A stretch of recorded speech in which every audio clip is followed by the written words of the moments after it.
闪电雕，钟姑娘到处找你，原来你这小家伙跑到这儿来了。来，我带你去找钟姑娘。来，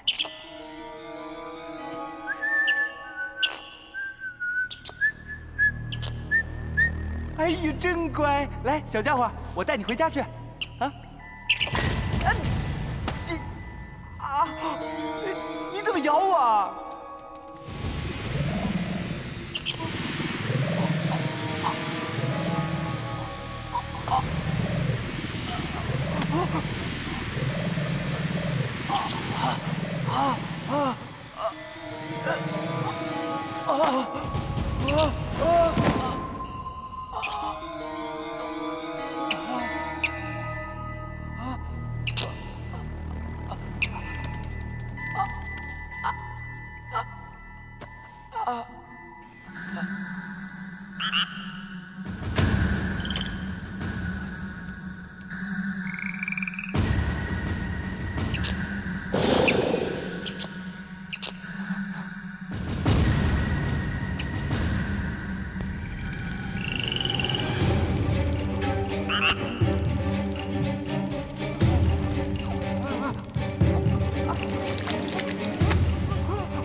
这到底是怎么回事？啊？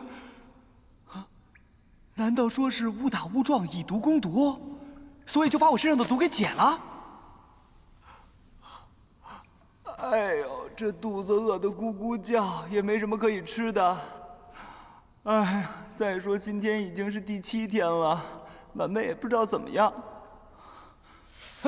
不行，我一定要出去救她，我绝对不能辜负她。哎，可是这铁门这么高，我怎么才能出去啊？凌波微步，哎，可以用凌波微步试试啊！哎，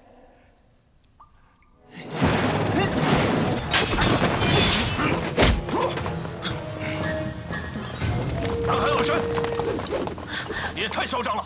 收徒弟收到镇南王府来了，老子收徒弟，关你屁事啊！你再多管闲事的话，老子将你的狗嘴剪了！哎呀，老四说的不错啊，你小子果然在这里。哎，快，求我收你为徒，老子教你功夫。你是谁？老子找徒弟，关你什么事？在下段正淳，他是我儿子，不知道他什么时候拜你为师了。爹呀！ 是他死缠烂打，硬要收我为徒，我都拿他没办法了。啊，老的武功还凑合，小的却一点都不会。可惜，可惜什么？你儿子是学武的好材料，要是跟我学上10年，老子保证他能成为江湖上了不起的高手，比我还厉害。岳老三，我看你武功根本就不行，不配做我师傅，所以啊。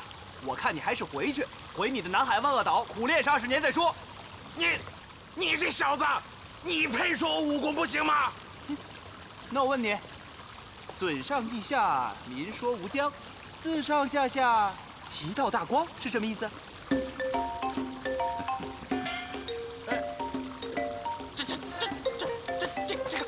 这，哎呀，这狗屁东西，是哪个王八蛋教你的？我不懂。 我也不想懂，这么简单都不懂，还想做我师傅？我告诉你啊，我5岁的时候，我师傅就教我背这些了。岳老三，你这个井底之蛙，就算再回去苦练上10年武功，也未必有资格做我师傅。哎呀，你拜的什么狗屁师傅啊？你叫他出来，我跟他比划比划。3招内，我不把他的头拧下来，我拜你为师。你这话可是真的？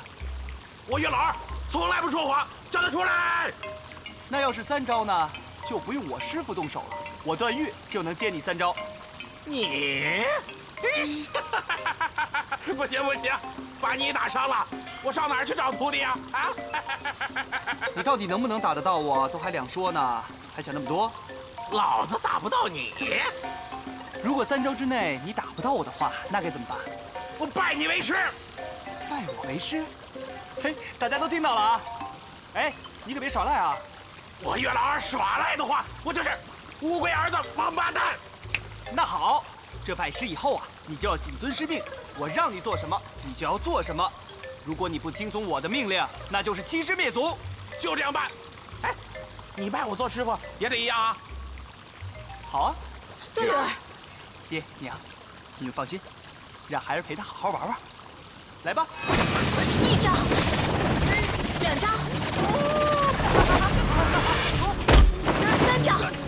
于老三，3招一过，你还不停手？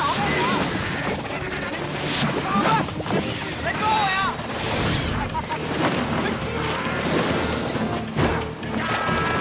快抓到了！来，快！好奇妙的轻功啊！来抓我！哎，这边！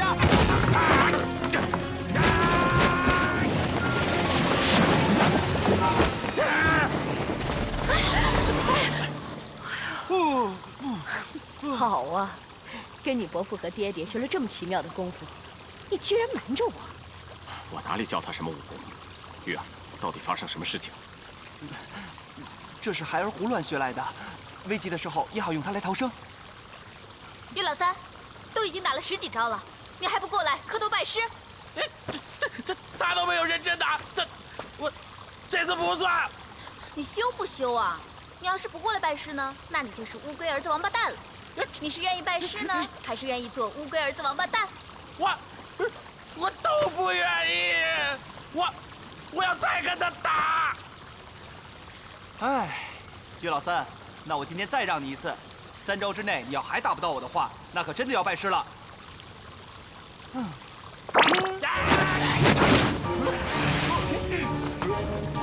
这儿呢！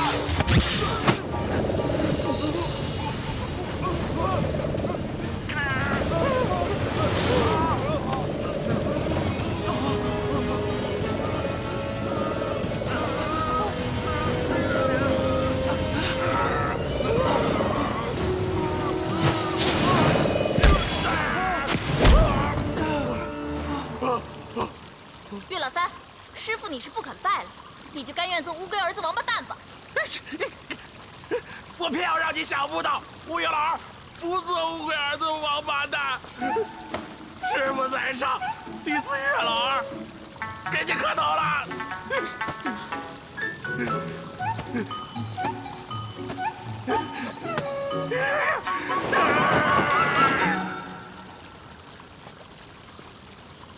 玉儿，这套步法是从伏羲64卦方位中得出来的，何人所授啊？孩儿是从一个山洞中得到的这本武功秘籍。我想他既然能够防身，就仔细看了一遍，然后就照着练了下去。当时我也不知道到底练得对不对，哎，没想到到了关键的时候，这功夫倒还挺管用的。这套步法天下无双，是极难得的上层轻功，你能领悟，真是福缘匪浅呐。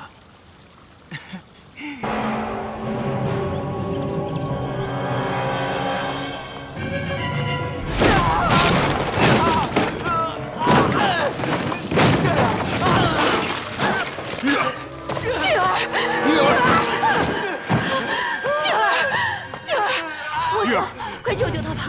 他从黄梅大师那回来就变成这样了。玉儿，玉儿，你哪里难受？告诉伯父。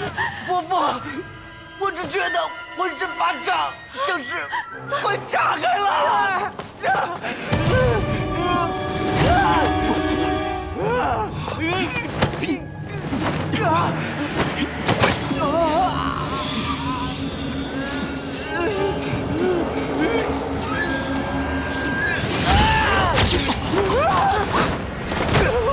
化功大法，化功大法。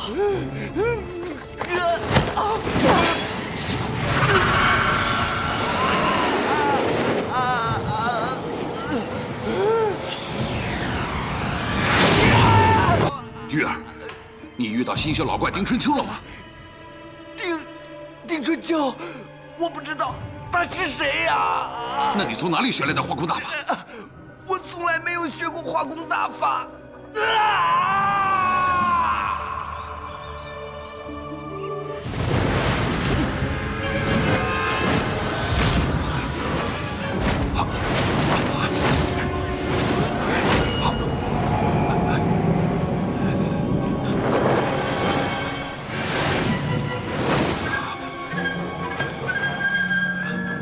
强敌日内变质，天龙寺百年威名摇摇欲坠。在这个时候，还值得你们为此小儿耗费内力吗？师叔教训的是。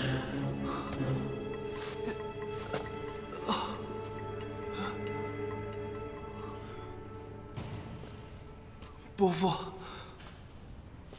不知枯荣大师还健在，晚辈有失礼敬，多有得罪。师叔正在修炼枯荣禅功，已经面壁10几年，除了我们4人，没人再见过，也不怪贤侄你呀。事有轻重缓急，大雪山大轮明王鸠摩智之约转眼即至，证明你也来参详参详。是。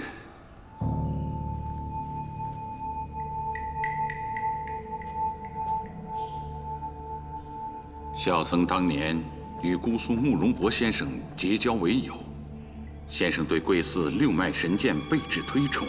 如今慕容先生仙逝，为报知己，故向该寺讨求该经，分化于慕容先生墓前，日内来取，勿却为幸。大轮明王乃吐蕃国师，精通佛法，每隔5年要开坛讲经说法，到时西域、天竺各地的高僧都要云集在大雪山大轮寺听其讲法。他不但精通佛学，武功也十分了得。据说最近他又掌握了不少新的绝学。六脉神剑是天龙寺镇寺之宝，也是我大理段氏武学的制法要宗。小侄也只是听前辈提起过，不曾见过。鸠摩智胆敢来取，还要焚化于慕容先生的坟前，他就不怕众位师叔六脉神剑的威力吗？阿弥陀佛。说来惭愧呀，天龙寺虽有六脉神剑的剑谱，但是练成神剑还需要极强的内功做基础。上百年来，天龙寺还没有一个人练成，就连枯荣大师所参的枯禅之法，也还要假以时日方可达成。这也正是枯荣大师阻止我们用内力为令侄驱除体内邪毒之因呢。不错，令侄数日内性命无碍，这几天就在我们这里静养。倘若伤势急发，我会随时赶来救治。待退了大敌之后，我们会全力以赴为他驱毒。枯荣大师处事周全，证明不胜感激。如今，倘若我们6人一起来练这六脉神剑，无论是谁，终究内力不够，都是练不成的。不如我们各修习一脉，6人一起出手，证明你也来凑凑数吧。是。师叔，证明虽然是段氏俗家第一高手，修行一脉不是难事，可是寺中祖训，非入佛门者不可练此神剑。皈依我佛，原是证明的素质，证明愿出家为僧，与众前辈共抗强敌。伯父，如此甚好。你剃度之后，我们会将六脉神剑传授于你。等退强敌之后，你再还俗便是。大师慈悲，请为我剃度。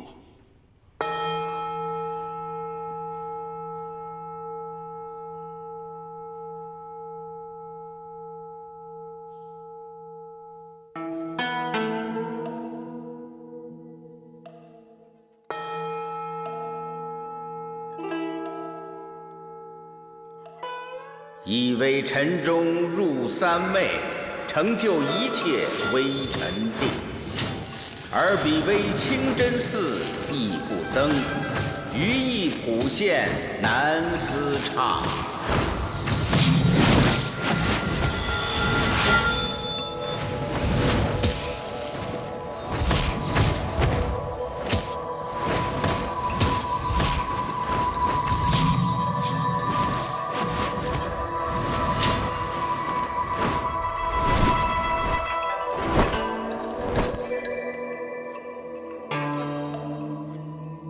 阿弥陀佛。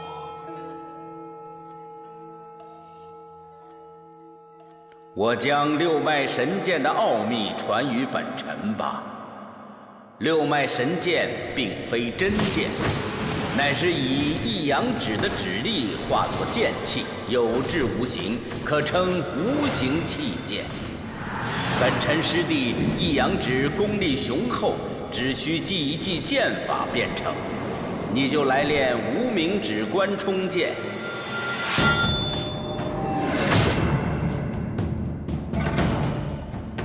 我专练拇指少商剑。本官练中指中冲剑。本相练小指少冲剑。本参练左手小指少泽剑，本因练食指商阳剑。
怎么了，玉儿？我身上有无数的气流奔突窜跃，我心里想着太师出图上的红线，气流就涌到丹中穴，现在越塞越满，我胸膛快要炸了！不要胡思乱想，压住真气，看着伯父，我教你导气归虚的法门。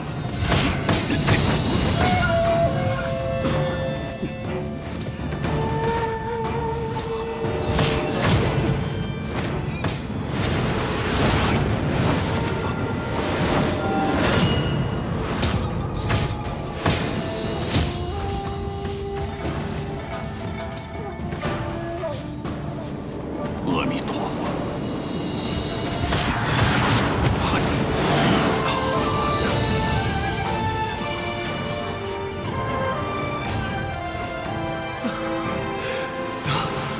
没事了，居然没事了！伯父的导气归虚还真是不错。哎，反正闲着也是闲着。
善哉！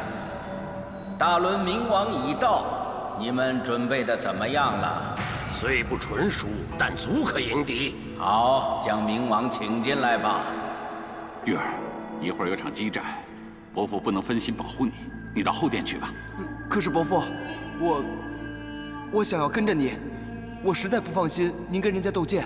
这孩子倒是很有孝心，玉儿，你就站在我身边，任凭那大轮明王再厉害，我也不会让他伤到你一根毫毛。是。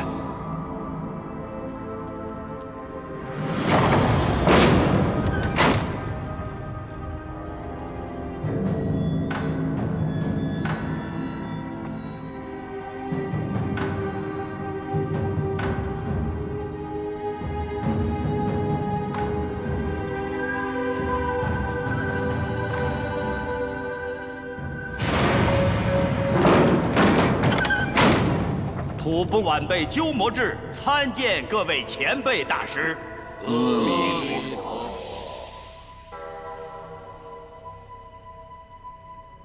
有常无常，双树枯荣；南北西东，非假非空。明王博学精深，果然是名不虚传呐！一语便道破老衲所参枯禅之来历。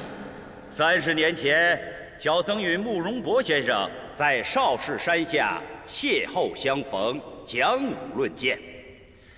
经他指点迷津，生平一役颇有所解。后又赠我上乘武学秘籍，深恩厚德，永不敢忘。如今慕容先生西归极乐，小僧尚未图报。乃平生所憾。明王与慕容先生相交一场，即是缘分。缘分已尽，何必强求？当年慕容先生论及天下剑法，称大理天龙寺六脉神剑乃天下第一剑法，恨为得见，因为平生憾事。小僧便夸下海口，愿为他代劳。大丈夫一言既出，生死无悔，绝不食言。六脉神剑乃我天龙寺最高深的武功秘籍，凭明王一句话，我们就要相借吗？六脉神剑乃是贵寺的镇寺之宝，小僧怎么会空手相借呀？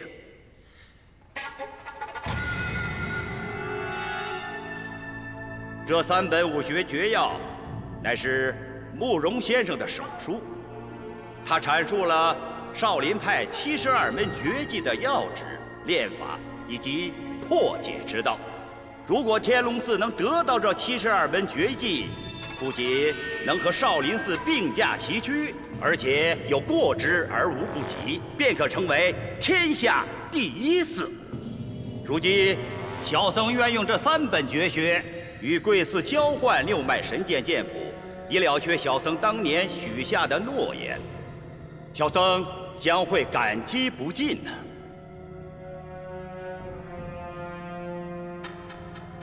贵寺在赠剑谱前，尽量留下手抄本。小僧拿到剑谱后，定会立即封固，绝不偷看。拿到慕容先生的墓前焚化，这样贵寺的剑谱也不会流传于外。这72门绝技中，拈花指、多罗叶指、无相结指与贵派的一阳指有相互印证之功。小僧不妨在众位高僧面前献一献丑了。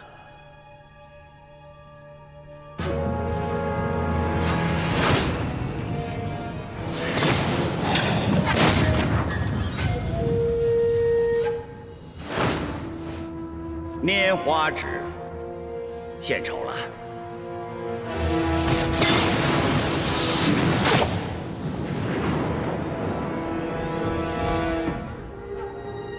多罗叶指已一味霸道，但功夫浅得很呐。多罗叶指，名不虚传，佩服佩服。哈哈哈哈哈哈！小僧的功夫很浅，让各位前辈高僧见笑了。师叔，明王远道而来，其意诚恳，我们该如何做决定？还请师叔明示。本因，我们练功习武，所谓何事？当然是弘法护国。护国之时，该用哪种武功啊？当用看家本领一阳指。你一阳指的修为练到了第几品呐？弟子愚钝，我才修炼到第4品。指法无优劣，功力见高低。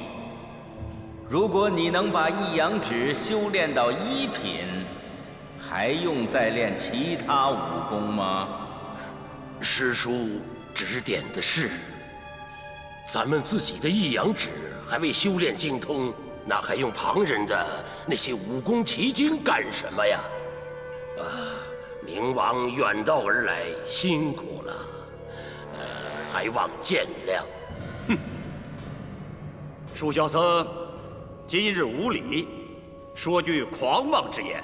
如果六脉神剑真像慕容先生所说的那么神奇，贵寺即便就是有秘籍，也不一定能够练成；即便就是练成了，也不一定能够像慕容先生所说的那样奇妙。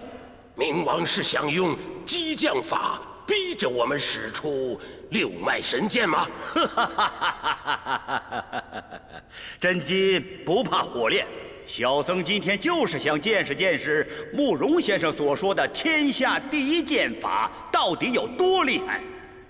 领教了。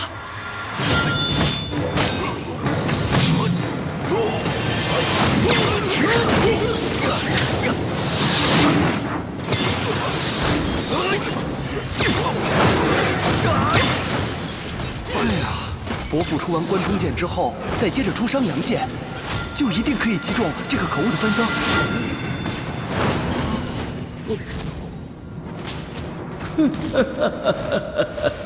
啊！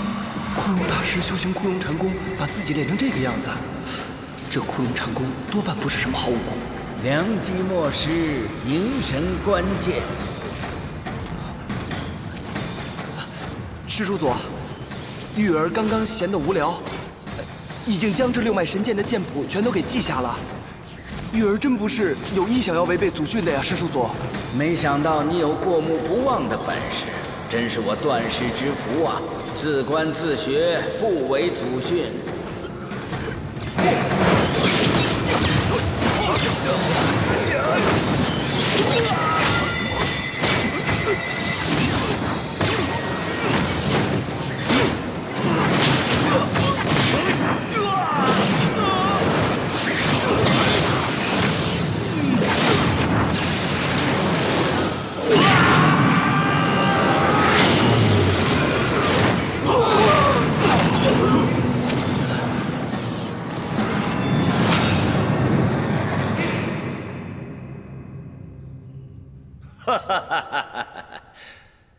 枯荣大师的禅功果然是厉害呀，小僧甚是佩服，佩服。可是，慕容先生当年所仰慕的六脉神剑剑法，并不是你们6个人各修一剑的剑阵。看来六脉神剑在你们这儿，也是英雄无用武之地呀。既是无用武之地，就留给有缘之人。我等不必再修炼便是。剑谱！啊！阿弥陀佛！阿弥陀佛！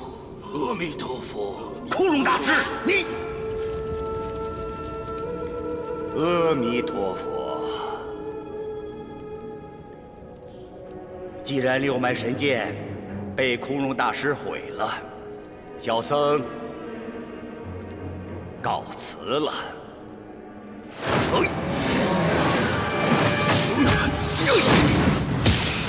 伯父，敝国国主久仰保定地风范，请陛下屈尊，傅吐蕃与他一会。他从前是保定帝，现已皈依佛门，法号本臣。本臣吐蕃之主既然要见你，你去也好。本臣听命。范增，快放了我伯父！尊驾是哪一位啊？你管我是谁呀？你这个卑鄙无耻的范增，名义上是要用六脉神剑剑谱祭奠慕容先生，其实就是你自己想学我段氏绝学。你不要污蔑小僧，那是我的承诺。什么承诺不承诺的？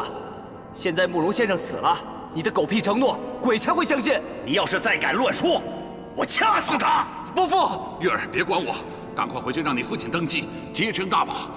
我只是闲云野鹤的老和尚一个，不足牵挂。伯父，我不能让他把你带走。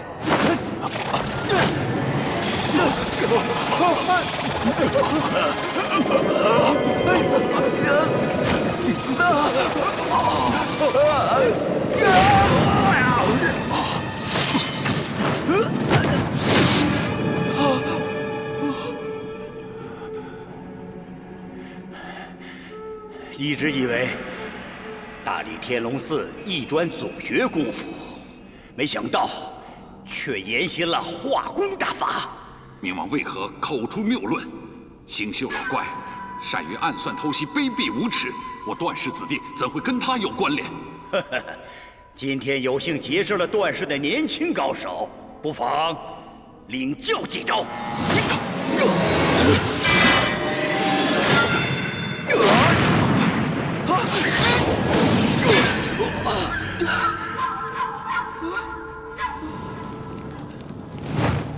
你这个卑鄙无耻的臭和尚，就只会背地里偷袭暗算，你这样算什么英雄好汉？你小小的年纪，竟练成了六脉神剑。现在你知道我大理段氏卧虎藏龙了？关冲剑、少商剑、少泽剑都是我随便使出来的。你不是想见识大理的六脉神剑吗？我就再让你尝尝其他几剑。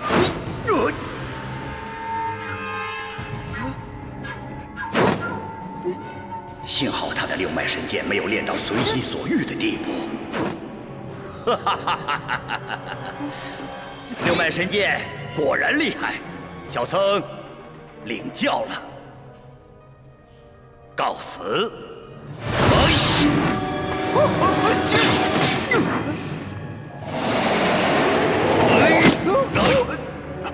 不要过来！既然六脉神剑被空中大师给烧了，这位小施主精通六脉神剑，他就是活剑谱。我把他送到慕容先生的坟前，将他活活烧死，也是一样啊！什么？你想要烧死我？枉你一代高僧，快放了玉儿！走！放开我，臭和尚！放开我！天意，天意呀！阿弥陀佛，阿弥陀佛。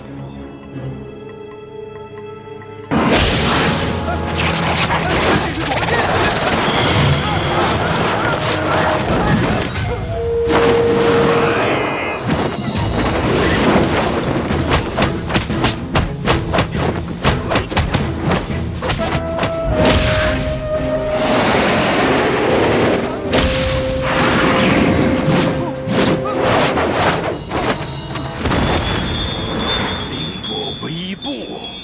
小师傅，你没事吧？多谢施主相救。哎，别客气。刚才听了你一番由衷之言，实在让段誉很是佩服。一念超生，渡人自渡，确实微言大义，发人深省啊！阿弥陀佛。小僧虽说是同门师兄弟中最笨的一个，但这一念天堂，一念地狱，小僧还是懂的。刚才听施主动了妄念，小僧只是希望大家尽早脱离苦海，才会出言相劝的。哼！你要谈经论理，到庙里去，别在这里打扰我。臭小子，你又是从哪里蹦出来的？在下段誉，不经意间就从你眼前蹦出来了。我不管你是段誉还是段金，臭小子，我问你，你可是我逍遥派的门下？嗯，什么逍遥派啊？我段誉无门无派，闲人一个。一个无名小卒就能从我丁春秋手里把人救走，那我岂不成了大笑话？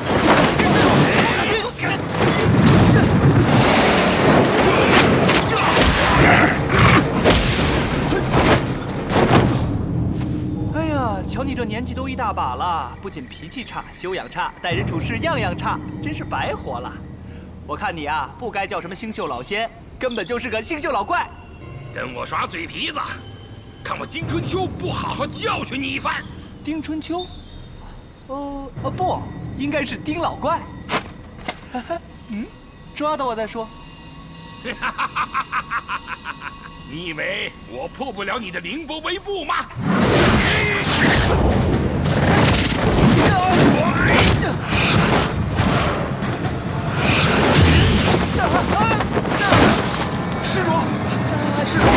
施主，你怎么样？来，快起来！他中了我师父的连珠腐蚀功，必然会全身腐烂而死。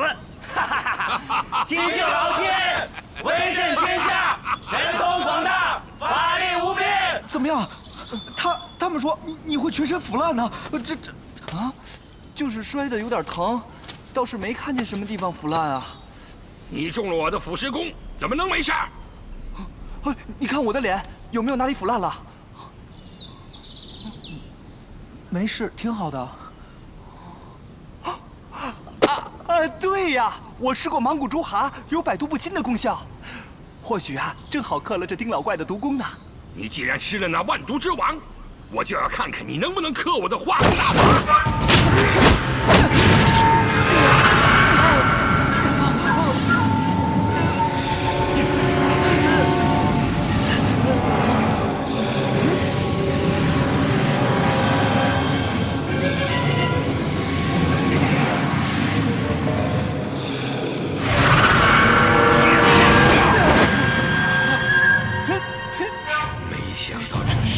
竟然能有使我师父北冥神功之人，臭小子，我绝对不能留你！你师父？谁是你师父？我可不知道。这北冥神功可是神仙姐姐传给我的。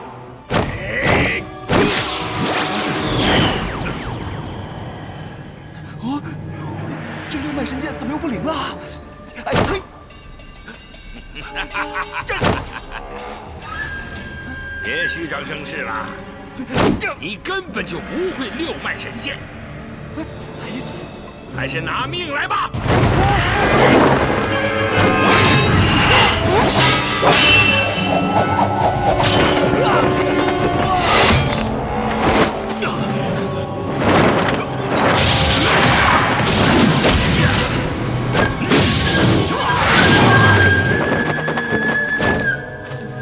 东公子，快起来！公子，没事吧？行了。阿弥陀佛，老衲玄呐，久闻星宿派丁老施主大名，原来是少林寺高僧，失敬，失敬。师伯祖，您老人家来了。虚竹，我命你发放英雄帖，告知丐帮在9月初9重阳节，请慕容公子前来英雄大会，揭示莲宗血案的真相。你发放了吧？回师伯祖的话，弟子还没有，因为丐帮弟子被丁施主他。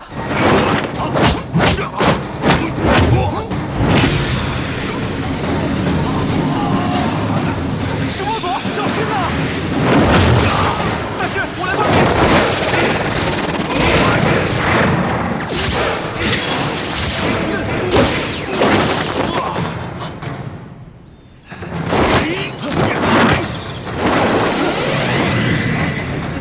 快撤！快撤！走！这次居然又灵了！师伯祖，怎么样？没事吧？大师，公子，你没事吧？没事。中毒了。怎么样，师伯祖？丁春秋的毒功果然十分厉害，恐怕只有阎王迪、薛神医能解此毒啊！那弟子立刻送师伯祖去找薛神医。可薛神医他人在何处啊？薛神医行踪不定，要找到他，比登天还难了。那师伯祖，那您身上的毒可怎么办？大师，您说的薛神医可是聪辩先生苏星河的弟子？正是啊。那太好了！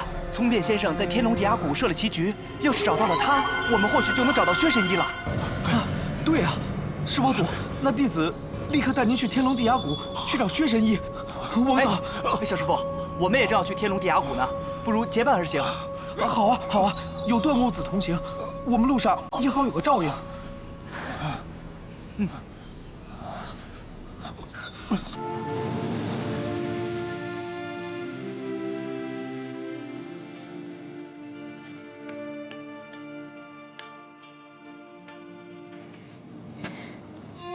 柔情都是你，爱恋花水飘零，落叶全数都是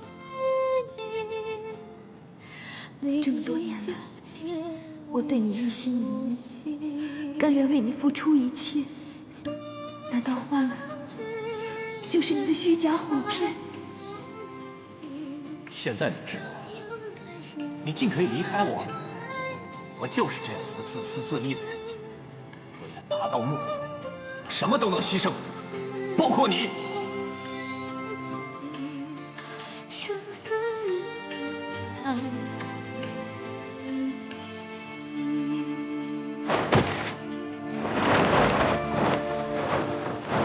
王姑娘，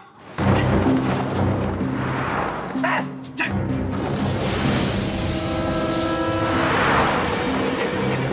王姑娘，老子！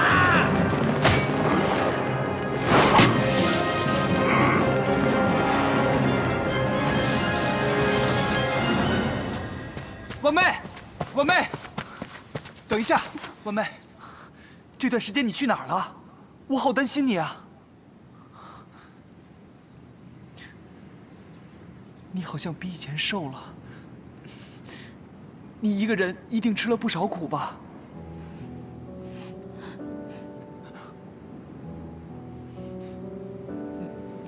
不哭了啊，婉妹不哭了，都是我不好，让你受委屈了。我又没有怪你，要怪就怪，就怪，要怪就怪我。你要打我，要骂我，我都心甘情愿。只要能让你高兴，无论让我做什么都可以。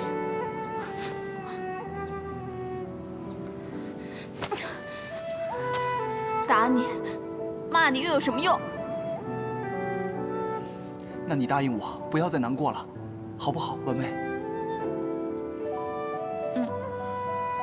段正淳担心他女儿钟灵和一个叫阿紫的，你最好派人通知他一下。原来你也去过小镜湖，见过我们的爹爹了。他是你爹，不是我爹。要不是不想让我娘伤心，我才不会见他。你说不见就不见，他要是来了，我就帮你拦着他，我就帮你挡着他，不让他看见你还不行吗？他又不会来。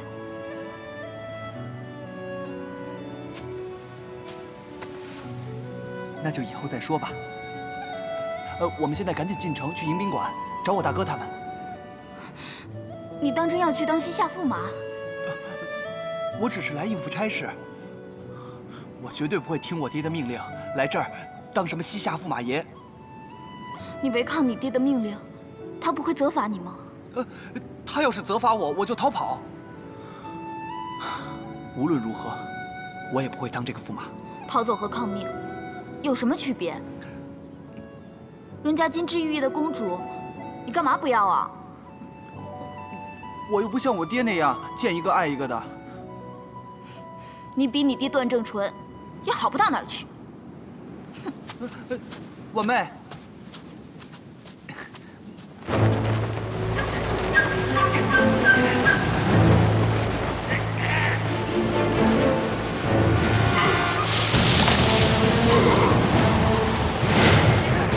王姑娘！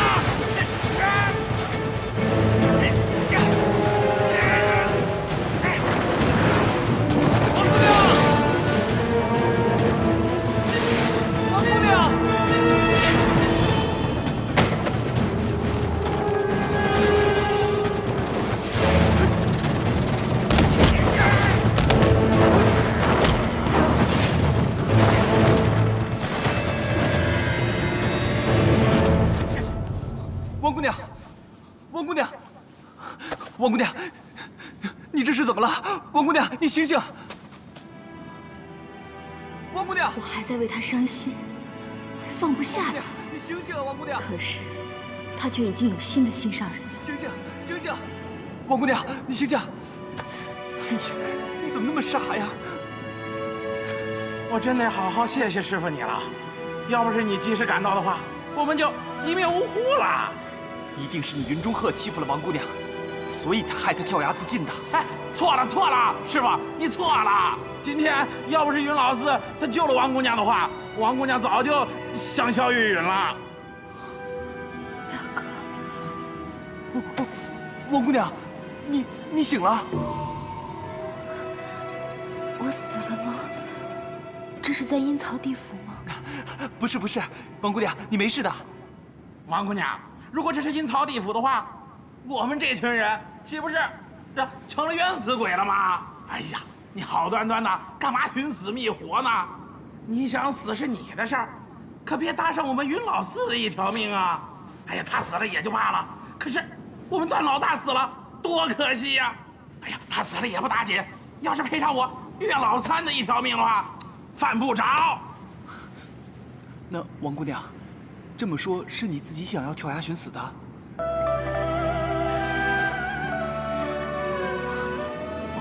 我怎么样才能帮你呢？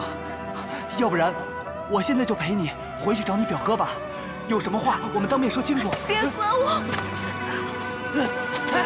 王姑娘，王姑娘，王姑娘，你干什么呀？放开我！放开我！别做傻事！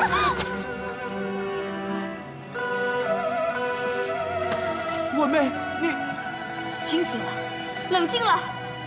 王姑娘，我相信你是真的想死，可大伙费劲把你救上来了，又怎么可能眼睁睁的看你再往下跳？我求你，别再给大伙添麻烦了，要不我干脆一刀杀了你省事儿。婉妹，你就不要再吓她了。王姑娘她现在已经够伤心的了。谁没有伤心事儿？我也有。但有必要让大伙都为他这么担心吗？婉妹，段公子，段公子，不要责怪他，都是我不好，我不该给你们添麻烦的。好了好了，王姑娘，好死不如赖活嘛！我看你啊，干脆嫁给我师傅得了，到时候呢，生个白白胖胖的小子，我好教他功夫。你住口，不要再胡说八道。我当你是师傅，帮你讨老婆，还想教你儿子功夫，你呢，倒当老子说屁话。好了好了好了，就别再啰嗦了。哎，老大，等等我！王姑娘，你这么做也解决不了问题啊，还是跟我回去找你表哥。没什么事情是解决不了的。你不要再说了，你不要再说了。好好好，我不说了，不说了。喂，你这样怎么能够劝得了他？你干嘛不带他到海边，对着天地拜堂成亲，再说些海誓山盟的话，这样他才能死心塌地地跟着你。婉妹，你这是在胡说什么呀？以后不准你再叫我婉妹。师傅，不是做徒弟的爱说你啊，怎么当过我师娘的，到最后都成了你亲妹妹了？虽说王姑娘貌美如花，如仙女下凡，神仙难比，但人家已经有了表哥了，你为什么非差一腿不可呢？哎，不对，那慕容复想当我们西夏的驸马，那王姑娘就等于没人要了。哎，依老子看呐，你们两个就是天造地设的一对儿啊！原来，你真是因为你表哥想选驸马，才想不开啊！这还用说吗？女人呐，总为感情的事寻死觅活的。既然是这样的话，王姑娘，我一定会想尽办法说服慕容公子，让他回到你身边的。相信我。哎呀，师傅，你不是疯了吧？那个，慕容复只有当了驸马，你才能娶王姑娘啊！你别在这胡说八道了。不过你今天救了王姑娘，还是应该感谢你的。人命关天，你当然要谢谢我了。王姑娘，我们去找你表哥。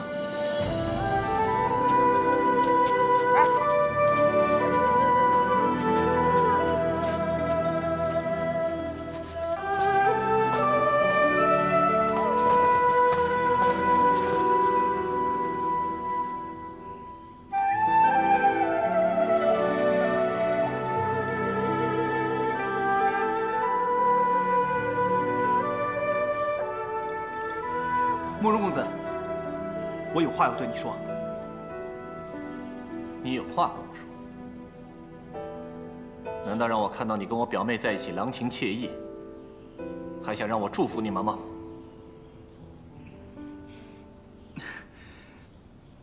慕容公子，王姑娘为了你应选驸马的事情伤心跳崖，好在我徒弟出手相救，才保住性命。你就别再应选什么驸马了，我劝你，还是好好对待王姑娘吧。笑话！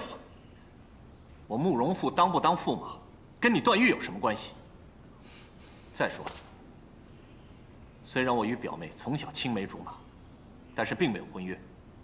如果你们两个人真的是两情相悦，我倒是可以在这里祝福你们。表哥，你说什么？王姑娘，王姑娘！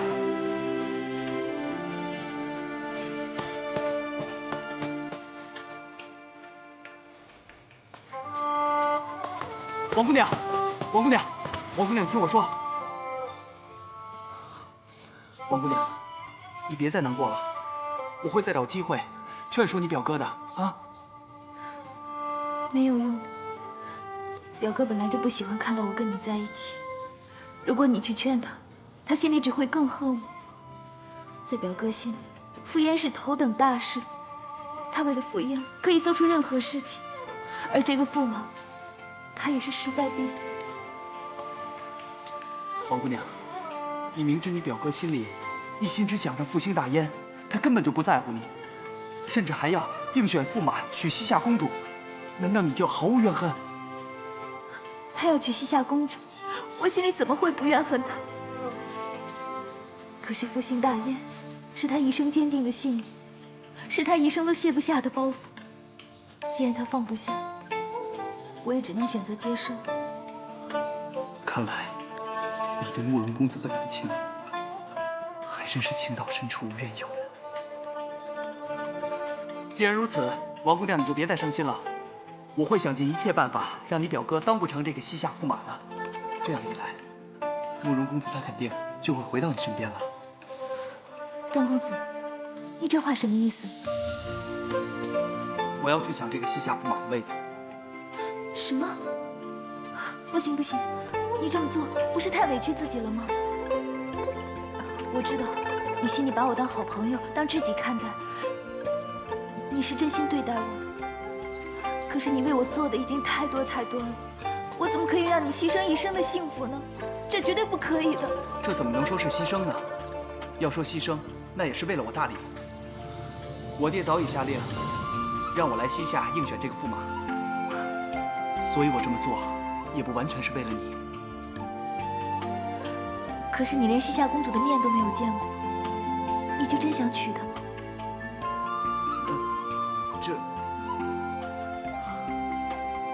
反正我今生和心爱之人有冤相守，那么娶谁又有什么不同？如果你娶了西夏公主，你真的会开心吗？开心，开心的很。我们一个是大理镇南王世子，一个是西夏公主，那简直就是天造地设的一对儿啊！再说我当了西夏驸马，还能成全你和慕容公子。段公子，你如此，你便能得偿所愿，和慕容公子在一起，而我大理也可以和西夏结盟，这岂不是两全其美的好事吗？王姑娘，你就不要再想那么多了。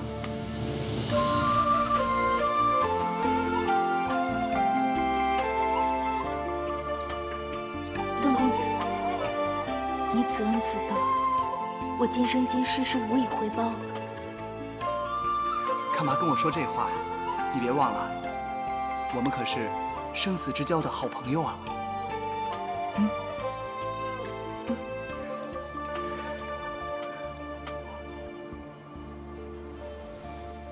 哥哥，王姑娘。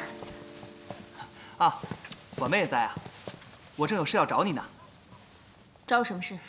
麻烦我的2位妹妹，明天一定要把我打扮得英俊潇洒、气宇不凡。哥哥，人家王姑娘正伤心着呢，你不好好的陪着她，你光把自己打扮得英俊潇洒有什么用啊？钟姑娘，你误会了，段公子这么做，是因为他要去选驸马了。啊？你也要去选驸马？那谁来管王姑娘？你们这些男人都是怎么想的？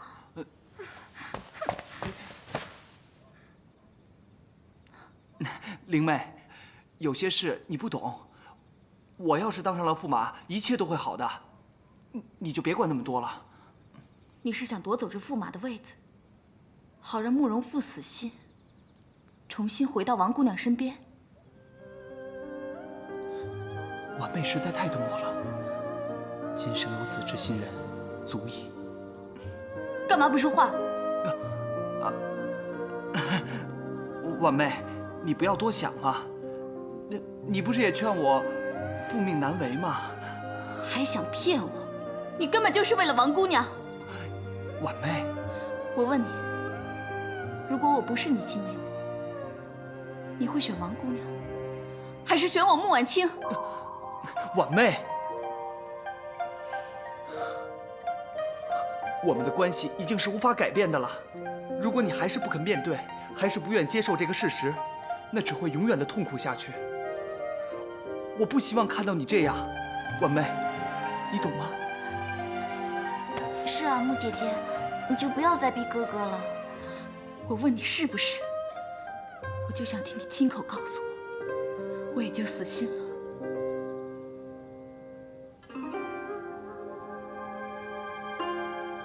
那我就告诉你，如果我们2个不是亲兄妹的话，那么我早就和你拜堂成亲了。要是成了亲，我们也就不会被段延庆关进那石屋里，我也就不会吸走岳老三他们的功力，伯父也就不会带我去天龙寺。我不是想听你说这些。如果不去天龙寺的话，那我也就不会被鸠摩智抓去燕子坞。不去燕子坞，那我也就不会遇见王姑娘了。段公子，对不起，是我害你被误会了，你就不要再说了。不行，这事一定要说清楚。见到王姑娘之后，我是因为看见她那么真心切意地爱着她的表哥，我深受感动，所以我才会保护她，帮助她。你是希望他们2个能早日缔结良缘？还是婉妹懂我，所以我一心只希望看到王姑娘和慕容公子他们有情人终成眷属，可是他却一再辜负王姑娘的心意，现在竟还想娶西夏公主。好，那我再问你，当初我们俩在海边拜堂成亲，你是不是真心对我？当然是真心的，我段誉从来就没有骗过你。我相信你。从今天起，我不会再纠缠你，我就只当你是我的好哥哥。婉妹，好姐姐，你终于想通了。别哭了啊！他们俩本该是一对有情人，我的好妹妹。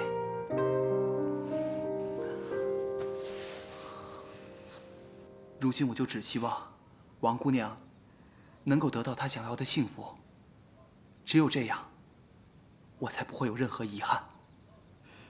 好，我帮你，一定让你当上西夏的驸马，让王姑娘过得幸福，不像我们这样。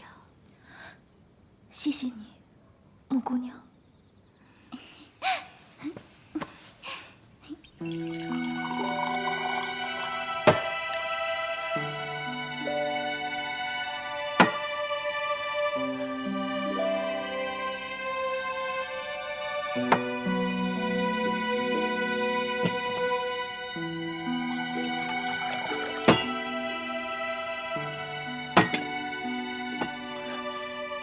公子，要不西夏驸马这位子还是不要了吧？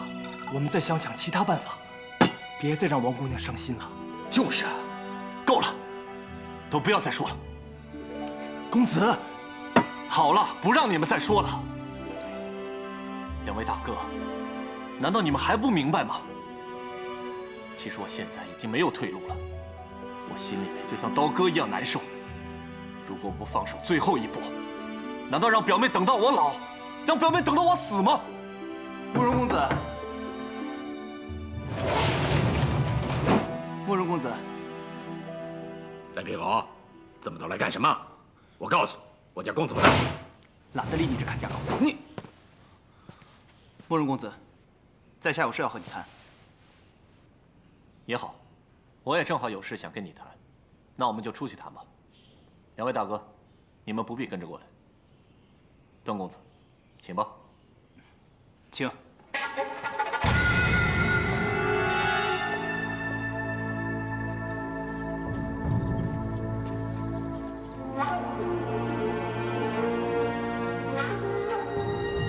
段公子，现在这里幽静无人，只有你和我，有什么话你就直说吧。慕容公子，王姑娘的心里就只有你。这么多年以来，她对你可谓是痴心一片，你实在不应该对不起她。你觉得我这么做对不起她吗？恰恰相反，我这么做是为了成全她。还有你段誉，你我看不出来吗？其实你心里面早就喜欢我表妹了，对不对？那你为什么不能放弃这驸马的位子，跟她一起双宿双飞呢？看样子慕容公子是执迷不悟了。既然你不知悔改，那我也懒得再跟你多费口舌。简单一句话，西夏驸马的美梦，你还是别做了。你想要坏我的好事，那你倒要先掂量掂量自己有没有这个必胜的把握。对别人我是不敢说，但对你慕容公子，我倒是胸有成竹。我是大理世子，与银川公主可是门当户对，不是吗？哼，笑话！如果是为了门户，那我问你，这西夏为何舍近求远，对外招驸马？你说的也是。不过我段誉自小就读圣贤书，如果要论及才学，慕容公子你恐怕也远不及我。段公子，我看你还真是不懂。我问你，什么时候这诗词歌赋成为皇家选驸马的标准了？如果要是论武功高低的话，那就更不必说了。少室山之事，天下英雄皆可为我作证。为了赴燕大业，我一定要坐上西夏驸马的位子，绝对不能让段誉再次破坏我的好事。我一定得想个办法才行。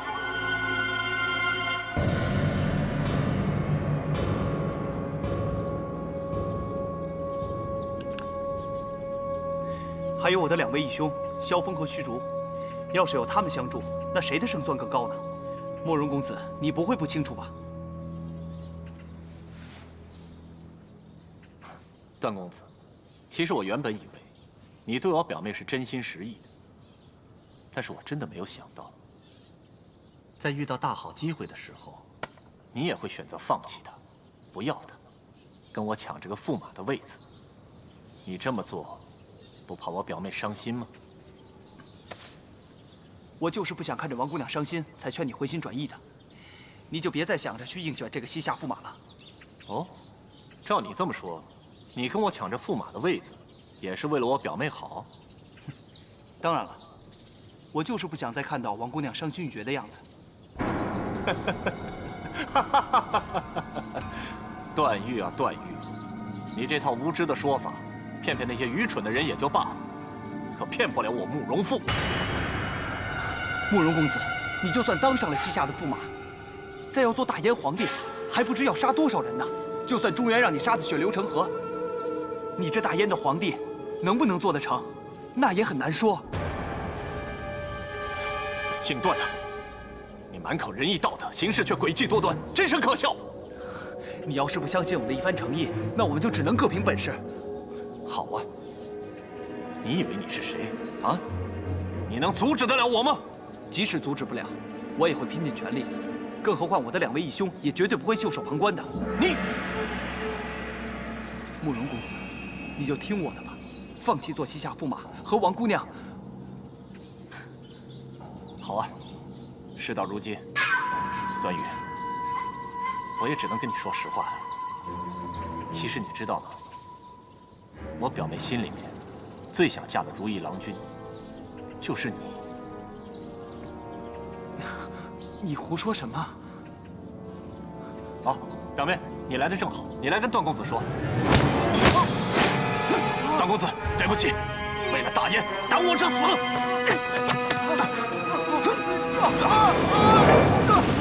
段公子，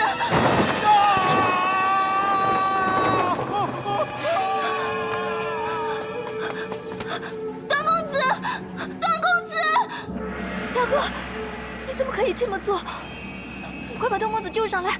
你快救他上来啊！段公子，你快救他上来呀！哎呀，救他！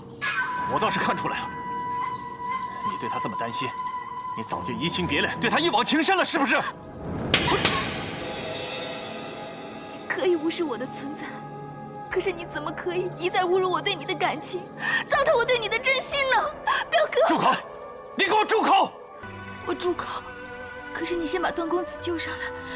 你先救他上来好不好？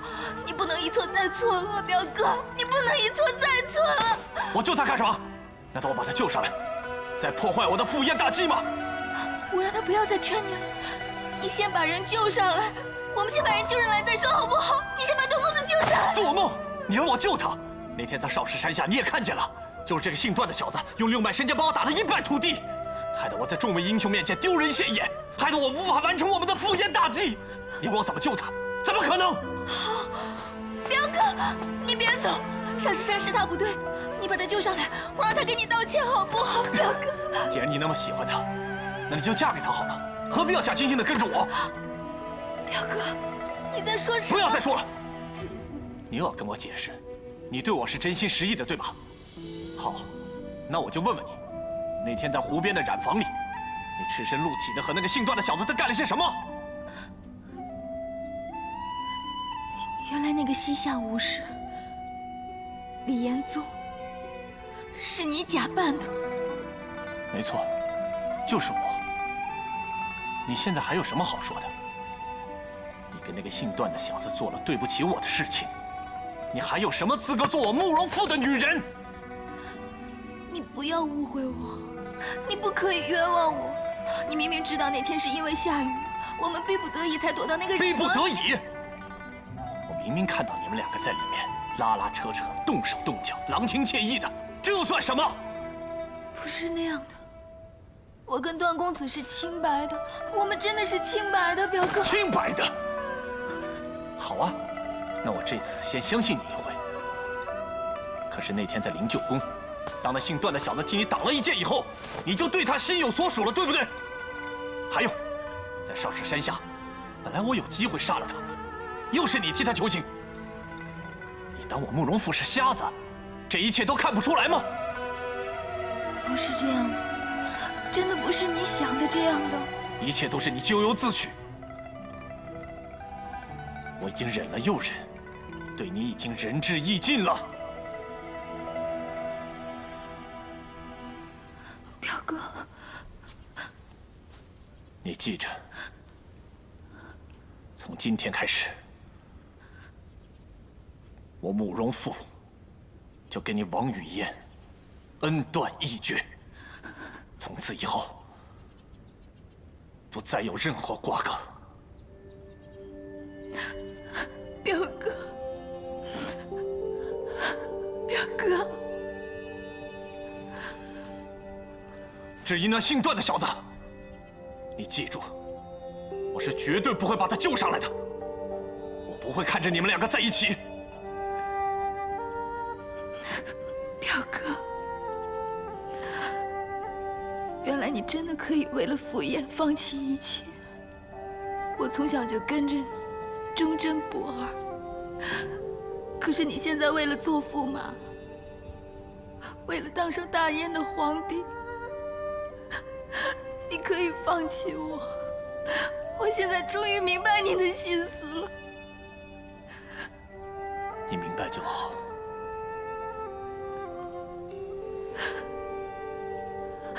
段公子是为我而死，我这一生欠他的太多太多。既然表哥不肯救他上来，那我就陪他一起去死。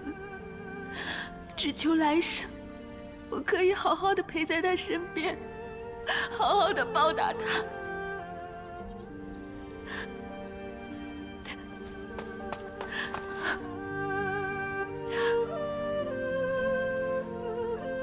表哥，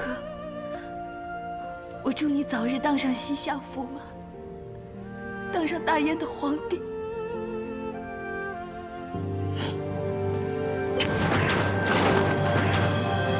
表妹，表妹，表妹，表妹，你上来！表妹，是我错了，表妹，表妹，表妹。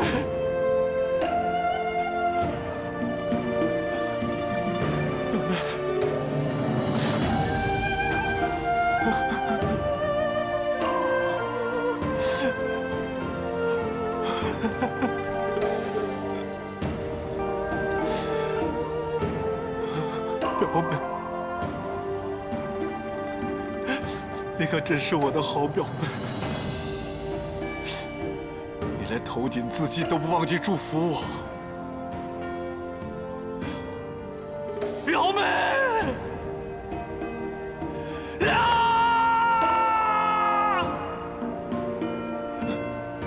慕容复，你就是个禽兽！你是一个畜生！为了完成自己的赴宴大计，你连自己最亲爱的表妹都给白白牺牲了。你不是人！这是为什么？为什么？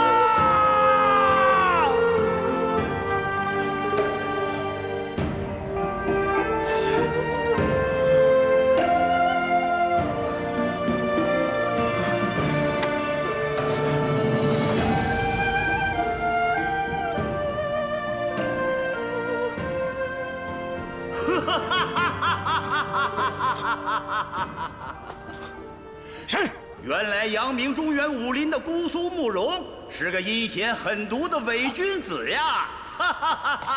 是谁？到底是谁？给我出来！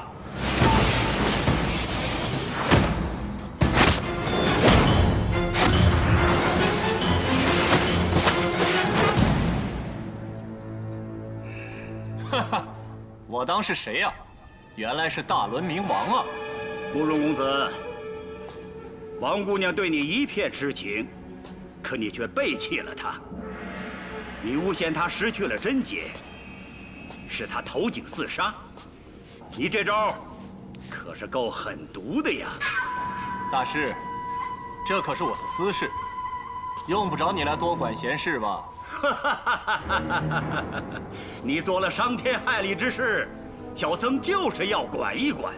更何况你想当西夏的驸马，这就不是私事。还有，你害死了大理世子，大理必会倾其全力替他报仇。还有他的义兄萧峰和虚竹，恐怕你都对付不了吧？你到底想要怎么样？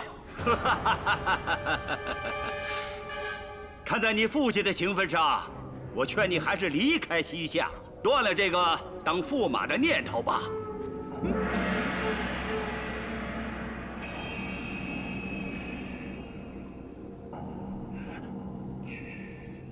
大师既然是我父亲的挚友，也应该知道我是大燕的后裔。难道你想阻止我光复大燕的计划吗？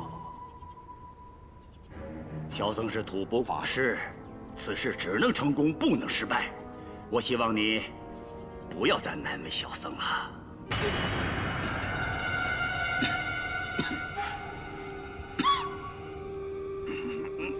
大师，你到底怎么样了？需不需要我来帮忙？我很好，我劝你还是离开西夏为妙。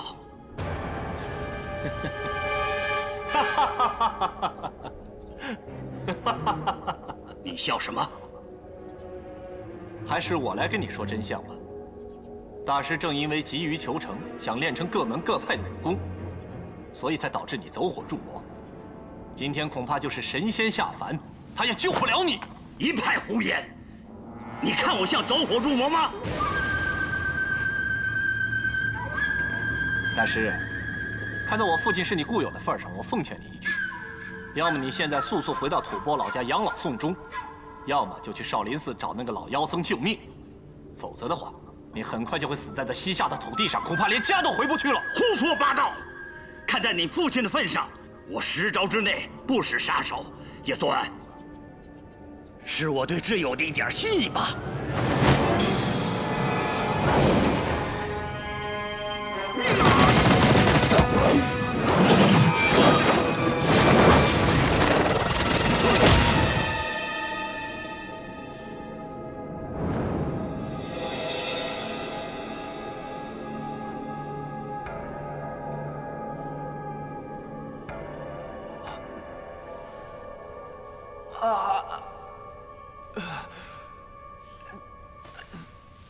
我这身上好疼啊！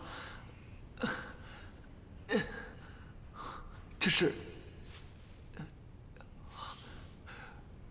慕容复把我给推下来了，幸好福大命大。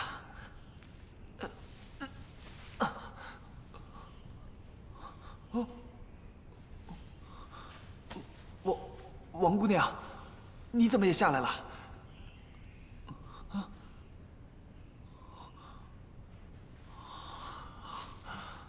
幸好还有气，没事。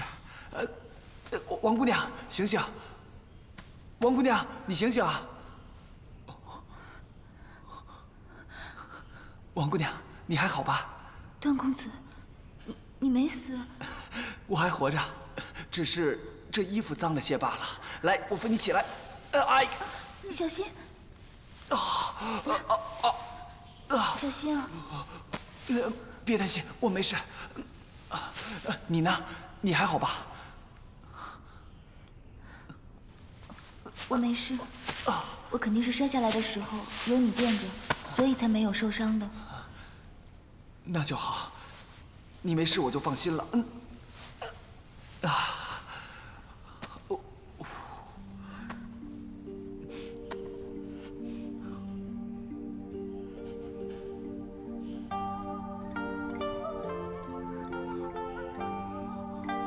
王姑娘，你别哭了。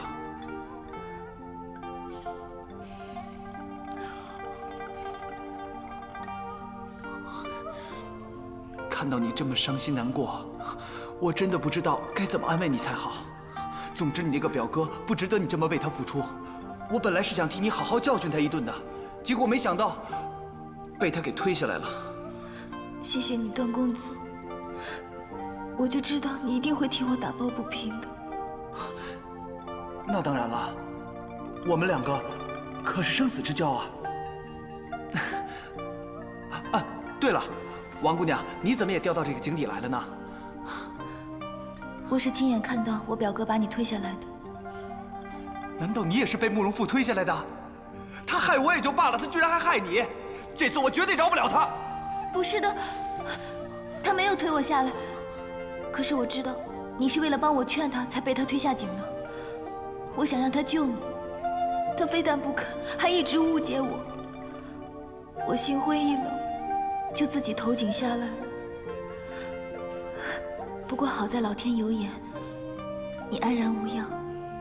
王姑娘，没想到你为了我居然幸好咱俩福大命大，跌进的是一口枯井。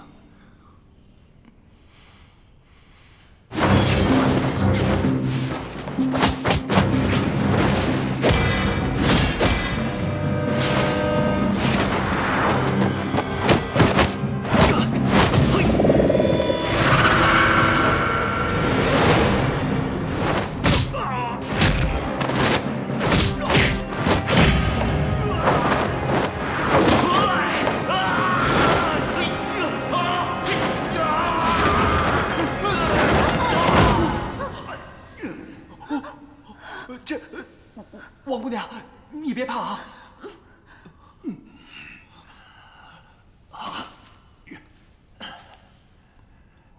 是鸠摩智，是他。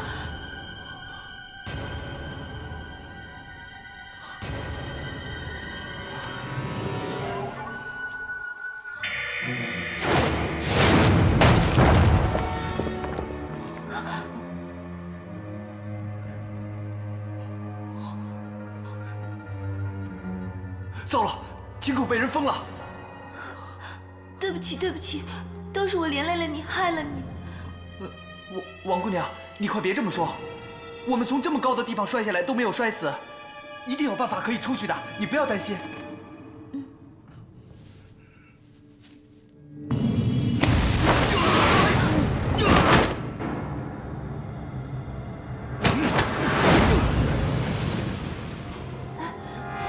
大师他好像走火入魔了。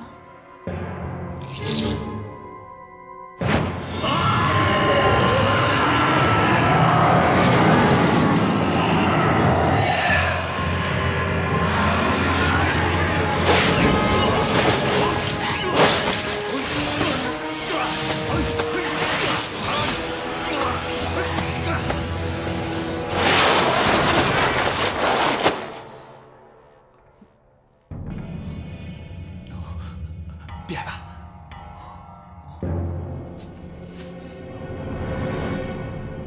哎，